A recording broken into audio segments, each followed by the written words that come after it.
আমার ইউটিউব চ্যানেলে সকল ছাত্রছাত্রীকে স্বাগত। আজকে আমি বিদ্যাসাগর ইউনিভার্সিটির এটি কোশ্চেন পেপার নিয়ে এসেছি 2023 সালের। পেপারটির নাম হচ্ছে বেঙ্গলি জেনারেল এসিসি 2T পেপার বা এসিসি পেপারও বলা হয়, ফোর্থ সেমিস্টারের এক্সামিনেশন।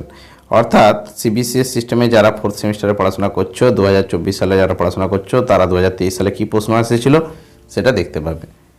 এই ভিডিওতে এসিসি পেপারটা নিয়ে আলোচনা করেছি। এর আগের ভিডিওতে আমি আরও কিছু প্রশ্ন নিয়ে আলোচনা করেছিলাম, ডিএসসি পেপার, এবং আগামী দিনে বাকি কিছু কোশ্চেন পেপার নিয়ে আমি আবার আলোচনায় আসব।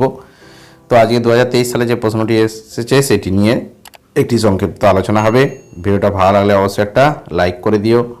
লাইক করলে ভিডিও বানানোর উৎসাহ বাড়ে, সেই জন্যই বলা লাইক করতে। আর চ্যানেলে নতুন হলে অবশ্যই সাবস্ক্রাইব করে পাশে নোটিফিকেশন আইকনটিতে ক্লিক করে রেখো। তো এই পেপারটা দুটো অংশ রয়েছে, আমি প্রথমে বলে দিচ্ছি। এসএসসি পেপারে দুটো অপশান থাকে, যারা যেটাই পরীক্ষা দেবে।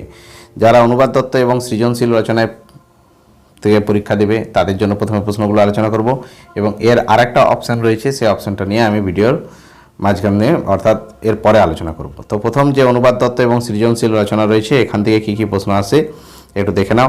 প্রথমে আসে তোমাদের বিভাগ ক থেকে 5টি 2 নম্বরে কোশ্চেন করতে হয়, 5 দুনে 10।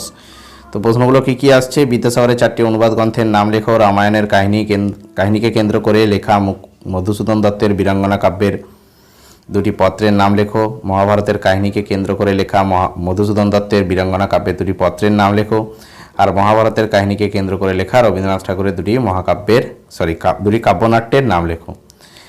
ঠিক আছে। 5 নম্বরে কি আসছে যে মধুসূদন দত্ত কোন পাশ্চাত্য মহাকাব্যের অনুসরণে হেক্টর বধ কাব্য রচনা করেছিলেন, এই কাব্যের প্রকাশকাল কত?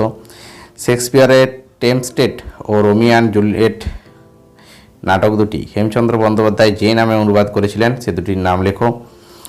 আচ্ছা, ভানুমতির চিত্তবিলাস নাটকটি রচয়িতাকে, এই নাটকটি কার লেখা, কোন নাটকের ভাবানুবাদ? রবীন্দ্রনাথ কত সালে কার অনুরোধে শেক্সপিয়ারের ম্যাকবেথ নাটকের অনুবাদ করেছিলেন? ক্লিয়ার? এই গেল 2 নম্বরের প্রশ্ন। এবারে আসছি 5 নম্বরের প্রশ্ন। 5 নম্বরের প্রশ্ন কী কী আসে না, বিভাগ খ থেকে আসে, 4টে করতে হয়, 4 5 20 নম্বর। প্রশ্নগুলো কী কী এসেছে দেখে নিই। প্রথম কোশ্চেন, অনুবাদের ক্ষেত্রে অনুবাদককে কোন কোন সমস্যার সম্মুখীন হতে হয় তা লেখো। তারপরে আক্ষরিক অনুবাদ কাকে বলে, উদাহরণসহ আলোচনা করো। ভাবানুবাদ কাকে বলে, উদাহরণসহ আলোচনা করো। অনুবাদ সাহিত্যে রবীন্দ্রনাথের অবদান সংক্ষেপে আলোচনা করো। বর্তমান সময়ে বৃত্তিমূলক শিক্ষা কতটা গুরুত্বপূর্ণ তা সংক্ষেপে আলোচনা করো। এবং শিক্ষার্থীর মানসিক বিকাশে গ্রন্থাগারের ভূমিকা, অর্থাৎ লাইব্রেরির ভূমিকা আলোচনা করো। ঠিক আছে, এই গেল তোমাদের 5 নম্বরের কোশ্চেন। এবারে আসছি আমি 10 নম্বরের কোশ্চেন। 10 নম্বরের কোশ্চেন আসে বিভাগ গয়ে, একটি করতে হয় 10 মার্কসের। ঠিক আছে। তো 1 নম্বর কোশ্চেন, অনুবাদ সাহিত্যের ইতিহাসে ঈশ্বরচন্দ্র বিদ্যাসাগরের অবদান আলোচনা করো। আর অনুবাদ কাকে বলে, অনুবাদ কয় প্রকার, বিভিন্ন প্রকার অনুবাদের তুল্যমূল্য বিচার করো। ঠিক আছে, এগুলো গেল 10 নম্বরের কোশ্চেন। তাহলে এটা কোন পেপার ছিল? এটা ছিল যে অনুবাদ তত্ত্ব এবং সৃজনশীল রচনা। এই এসএসসি পেপারে অনুবাদ তত্ত্ব, সৃজনশীল রচনা ছাড়াও আরও একটা অপশান থাকে, যারা সেটাই পরীক্ষা দাও সেটা নিয়েও আমি আলোচনা করব। তো সেই পেপারটির নাম হচ্ছে বাংলা ধ্বনিতত্ত্ব এবং রূপতত্ত্ব। ঠিক আছে, বাংলা ধ্বনিতত্ত্ব আর রূপতত্ত্ব তোমরা দেখতে পাচ্ছ এখানে, অর্থাৎ অনুবাদ থেকে যদি না করো তাহলে এটা থেকে করতে হয় তোমাদেরকে। তো বাংলা ধ্বনিতত্ত্ব এবং রূপতত্ত্ব থেকে কী কী থাকছে? প্রথমে থাকছে বিভাগ কয়ে 5টি প্রশ্ন করতে হয়, প্রতিটি মার্কস হচ্ছে 2 করে। ঠিক আছে, 5টি করতে হয়। তো কী কী আছে দেখে নিই।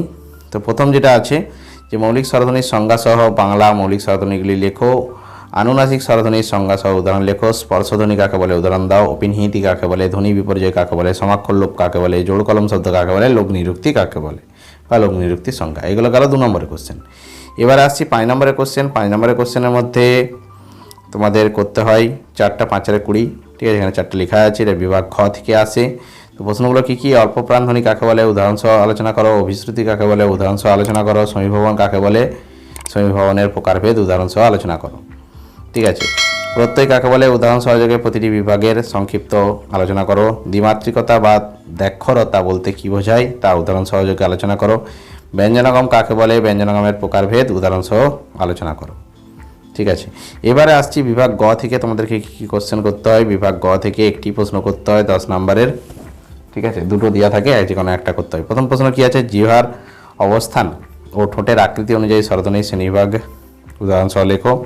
আর উচ্চারণ স্থান অনুযায়ী ব্যঞ্জন ধ্বনির শ্রেণীবিভাগ উদাহরণসহ লেখো।